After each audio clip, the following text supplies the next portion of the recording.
Hello, welcome to the Football Bloc. My name is Brandon, and today I'm going to give you my predictions for the semifinals of the 2024 Copa America. So if that sounds interesting, let's hop right into it. One step beyond.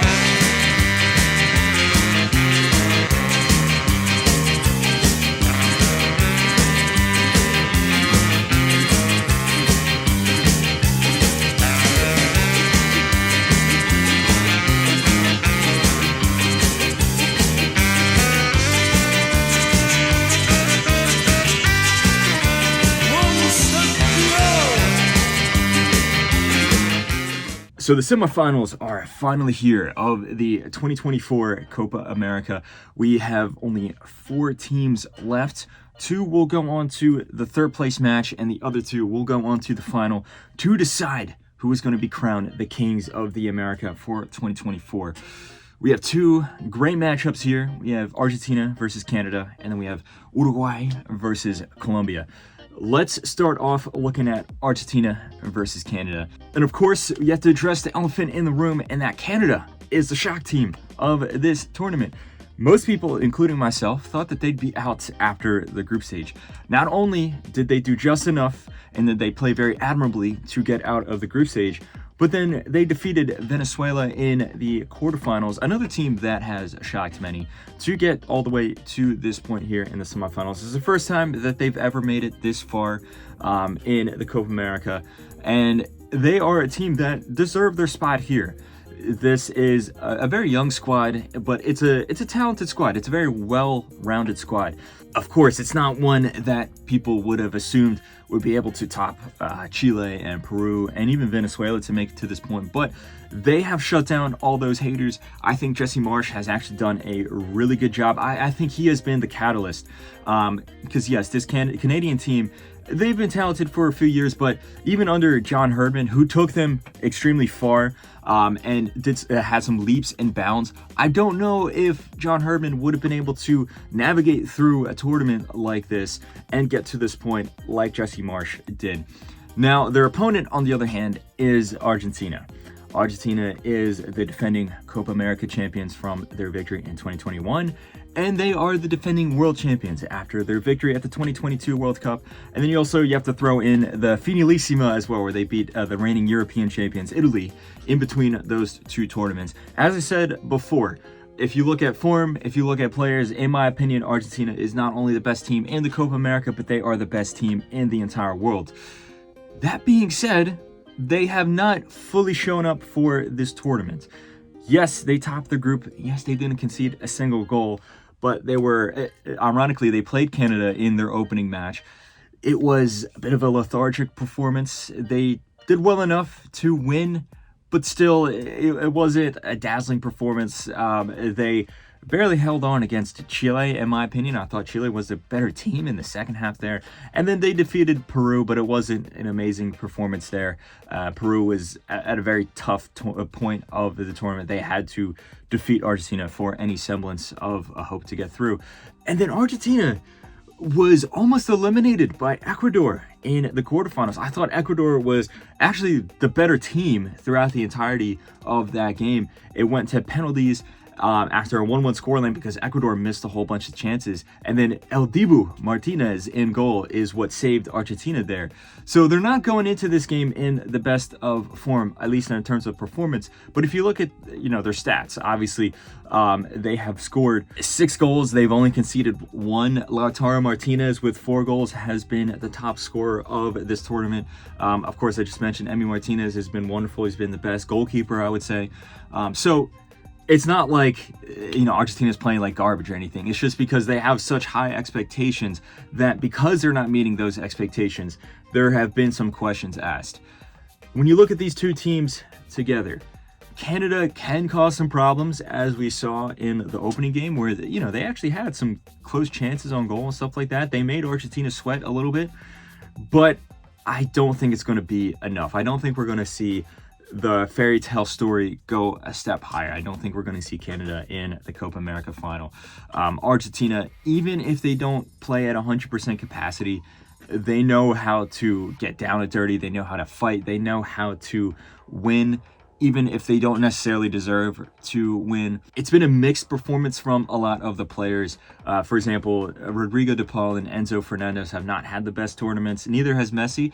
But if there's a time for them to show up, in particular Messi, it's now. I mean, we've seen that before where, sometimes he might not have the best tournament, but he shows up in the biggest match. You look at Copa America 2019, for example, he was having an okay tournament. Then a semifinal against Brazil, he had an amazing performance, his best performance of that tournament up to that point. I think we're going to see something similar here, but I don't think Canada is going to get blown away. I think it's going to be very, very close. But Argentina ultimately is just going to be the better team on the night, the better team on paper. I'm going to say it's going to be 1-0 to Argentina. Now, the next game we have up here is between Uruguay and Colombia. In my opinion, they have been the two best teams at this tournament. If you look at how they played, just the way that their teams are structured and how fun they are to watch, these two teams have been the best at this tournament. And to some extent, it is a shame that, at least from a meritocratic point of view, it is a shame that this is not the final and that this is the semifinal here. And then one of these teams, unfortunately, is going to go out before we get to the final. Uruguay has had a very good tournament, particularly in the group stage. They went up against Panama, and Panama was a very tough opponent. Panama has had a good performance throughout this Copa America, but they were no match for Uruguay. Bolivia got completely smashed 5-0 by Uruguay, and then they defeated my team, the host nation, the USA, in that third group stage game there. And then they went up against Brazil in a title matchup there, a Titan matchup there. And ultimately, Uruguay was a better team. It got really close, but they went through on penalties, leading them up to this point. Then on the flip side, you had Colombia. They were in a tough group. Then I thought they did just enough to defeat Paraguay in the opening game. They played really well.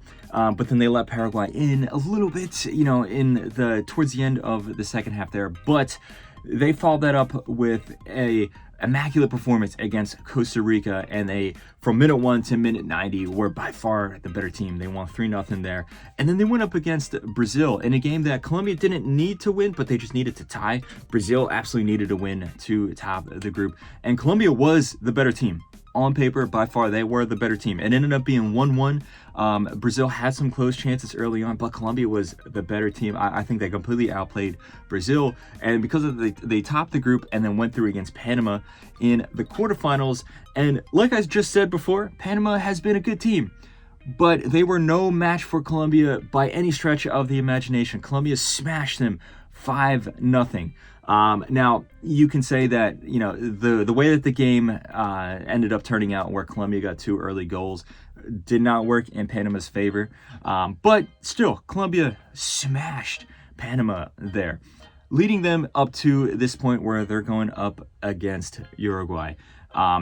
Now, if you look at the stars on the pitch, Darwin Nunez for Uruguay has been one of their standout players, as is Nico de la Cruz. You also have to look at Araujo, the left winger, as well, and then Pelistri up top. That front line has been really good. The whole team, though, has a really strong structure to it. Defensively, they're very strong. The midfield does a great job of holding the ball, and then the attack is very clinical. This is Bielsa ball at its prime that we're seeing. Marcelo Bielsa, in my opinion, one of the best managers of all time, one of the most forward-thinking and creative managers as well. He's bringing his style onto this Uruguay team. They have been playing very, very well under Bielsa, not just in this tournament, but also before the tournament as well. Colombia, though, you could say a very similar thing. I mean, you look at the stars of the team. Of course, you have to mention James Rodriguez. In my opinion, he has been by far the best player of this tournament. He has 1 goal, but 5 assists.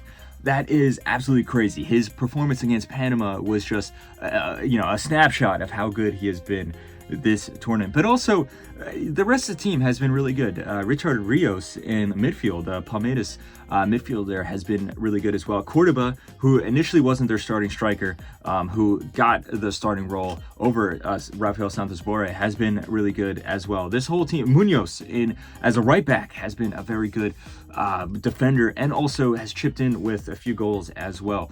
So it's going to be very tough to split these two teams. Now, there are some arguments for both teams. Of course, you can say Uruguay, despite being so aggressive in terms of their attacking output, they can still revert back to that stereotypical, more pragmatic defensive Uruguay that we've seen for the past 20 or so years, as we saw against the U.S. and as we saw at moments against Brazil as well. They're going to make it very tough for any team to play against them. But on the flip side, that game against Brazil perhaps could have been a bit of a Pyrrhic victory, where you look at Nandez got sent off. He will not be able to play in this game.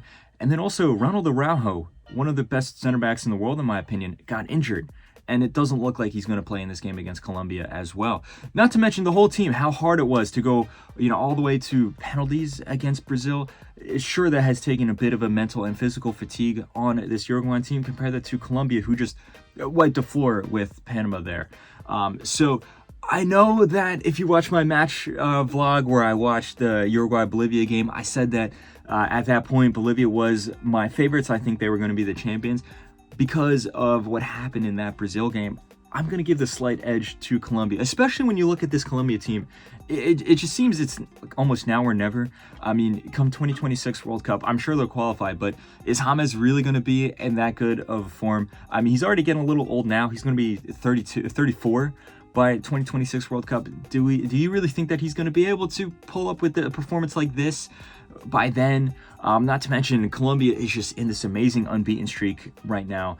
Are they going to be able to replicate that form in 2 years now? I think it's now or never for Colombia. Compare that to Uruguay. I mean, this is a project that Bielsa is building.